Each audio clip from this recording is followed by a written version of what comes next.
안녕하세요. 오늘 저희와 함께 뛰어들 주제, 정말 흥미롭습니다. 네, 안녕하세요. 청취자분께서 보내주신 자료들을 바탕으로 황하문명보다도 앞선 시기에 지금의 중국 동북부 지역에서 꽃피웠던 홍산 문화, 이걸 깊이 파헤쳐 볼 텐데요. 네, 기원전 4700년경부터 시작됐으니까 정말 오래됐죠. 맞아요. 정교한 옥기나 거대한 제단 같은 걸로 우리를 정말 놀라게 하는 그런 문명이죠. 이번 딥다이브의 미션은 이 홍산 문화가 가진 아주 독특한 특수성, 그리고 또 동시에 주변 문화와 어떻게 교류했는지 그 보편성의 양면을 청취자분과 함께 탐구하는 겁니다. 이게 과연 고립된 문명이었을까? 네. 아니면 뭔가 거대한 고대 네트워크의 숨겨진 허브였을까? 자, 한번 들어가 보시죠. 네, 좋습니다. 홍산 문화는 사실 동북아 고대사를 보는 기존의 틀에 근본적인 질문을 던지는 것 같아요. 그렇죠. 보내주신 자료들을 보면 이 문화가 굉장히 독자적으로 발전시킨 고도의 정신세계, 또 사회 구조가 엿보이거든요. 네. 근데 동시에 생각보다 훨씬 넓은 지역과의 연결고리도 이제 속속 드러나고 있고요. 이 복합적인 그림을 제대로 이해하는 게 중요합니다. 자료에서 일단 가장 먼저 시선을 사로잡는 건 역시 그 유명한 옥기들이에요. 아, 옥기호, 네. 그 C자형 용 모양 옥룡이나 돼지 용 모양 옥저룡 같은 거요. 이게 그저 아름다운 장식품은 아니었을 텐데, 당시 사회에서 어떤 의미였을까요? 전혀 아니죠. 단순 장식품이 아니었습니다. 그 당시 최고 수준의 기술 그리고 예술성이 결합된 뭐랄까 하늘과 땅, 인간을 연결하는 강력한 상징물, 매개체 이런 거였죠. 아, 매개체요. 네, 특히 지배층 무덤에서 집중적으로 발견되는데 재미있는 점은 실제 무기는 거의 안 나와요. 아, 정말요?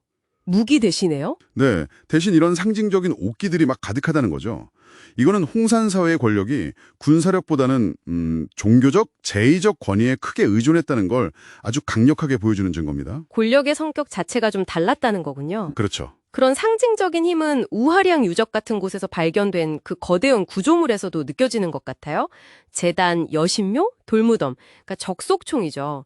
이게 막 한 세트처럼 나타나던데요. 정확합니다. 그게 이른바 단묘 총복합 구조인데요. 홍산 문화의 핵심적인 특징이죠. 단묘총. 네, 이미 기원전 3500년경에 제단을 통해서 하늘은 둥글고 땅은 네모나다는 천원 지방 사상을 건축물로 구현했어요. 와, 기원전 3500년에요. 네, 그리고 더 놀라운 건 그 여신묘에서 발견된 실제 사람 크기만한 여신상 조각들, 그리고 곰 모양 토기들. 곰 토템 같은 건가요? 네, 그런 거죠. 강력한 여신 숭배랑 곰 토테미즘이 결합됐을 가능성. 이걸 보여주죠. 그리고 그 거대한 피라미드 형태의 적석총들. 이건 단순 시족 사회를 넘어서서 일종의 초기 국가 단계로 진입했다는 증거로 해석되고 있습니다. 와, 정말 독특한 세계관을 구축했네요. 그럼 이 홍산 문화는 그 동시대 황하유역의 유명한 양사어 문화 같은 곳과는 어떻게 달랐을까요? 완전히 다른 길을 걸었던 건가요? 상당히 이질적입니다. 네, 토기만 봐도 홍산은 그 빗살무늬 계통이 중심이잖아요. 네. 근데 양사원은 화려하게 색칠한 채도가 특징이죠.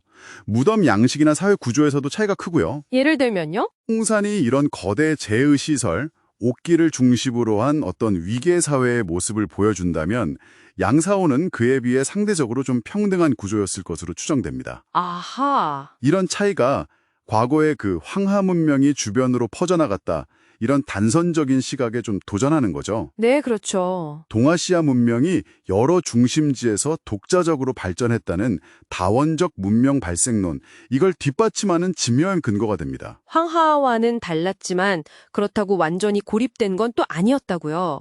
북쪽 지역과는 연결고리가 있었다는 말씀이시죠? 그렇습니다. 홍산의 그 빗살무늬 토기는요, 북쪽으로 만주, 한반도, 시베리아까지 쭉 이어지는 광범위한 북방 문화권과 궤를 같이 해요. 아, 그쪽 계통이군요? 네. 그런데 더 놀라운 발견이 있었죠. 홍산보다 앞선 식농화 유적, 이게 기원전 6200년경인데요. 네. 거기서 나온 세계에서 가장 오래된 옥 귀걸이, 옥결이라고 하죠. 옥결. 네. 이거랑 거의 똑같은 형태의 것이 수천 킬로미터나 떨어진 한반도 동해안의 고성 무남리 유적.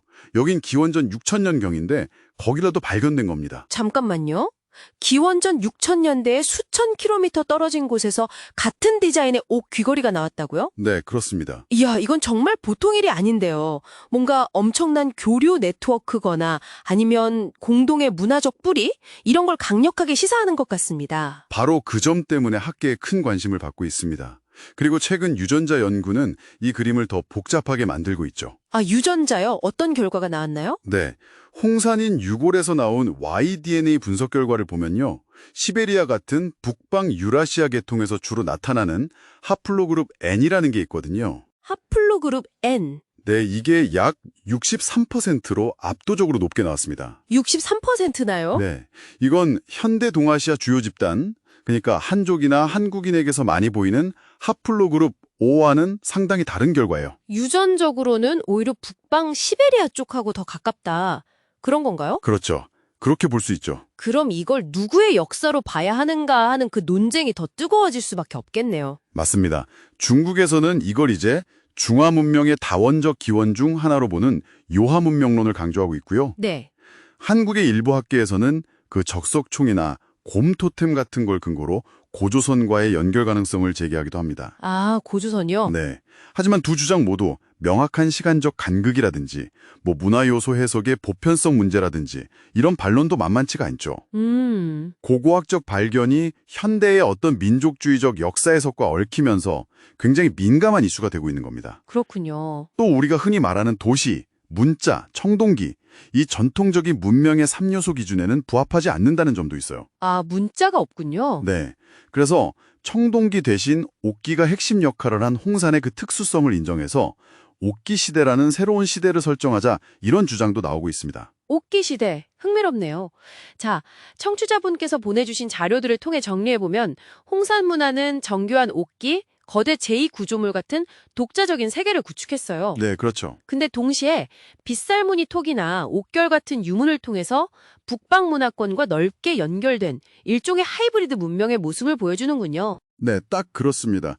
유전학적 결과나 현대의 역사 해석 논쟁 같은 걸 보면 홍산 문화의 주체, 그리고 그 계승 문제가 얼마나 복잡한지를 잘 알 수 있죠. 네. 그래서 이걸 특정 국가의 소유물로 규정하기보다는 이후 동북아시아 여러 문화 형성에 영향을 미친 공동의 문화적 원천, 그중 하나로 이해하는 것이 더 생선적인 접근일 수 있다. 이런 시각이 점점 힘을 얻고 있습니다. 공동의 문화적 원천. 청취자분께서는 오늘 홍산 문화 딥다이브 어떠셨나요? 이 놀라운 고대 문명을 단순히 이게 누구의 역사인가 하는 그런 틀에서 보기보다 그들이 이룩했던 독특한 사회, 그리고 정신 세계 그 자체에 주목해보는 것은 어떨까 싶습니다. 네, 그 자체로도 충분히 연구할 가치가 있죠. 어쩌면 군사력이 아닌 어떤 제휴의와 상징의 힘으로 질서를 유지하려 했던 그들의 모습에서 오늘날 우리가 좀 곱씹어볼 만한 질문을 발견할 수도 있지 않을까요? 충분히 그럴 수 있다고 봅니다. 더 깊이 알고 싶으시다면 오늘 저희가 살펴본 자료 외에 관련 연구들을 더 찾아보시는 것도 아주 흥미로운 여정이 될 겁니다.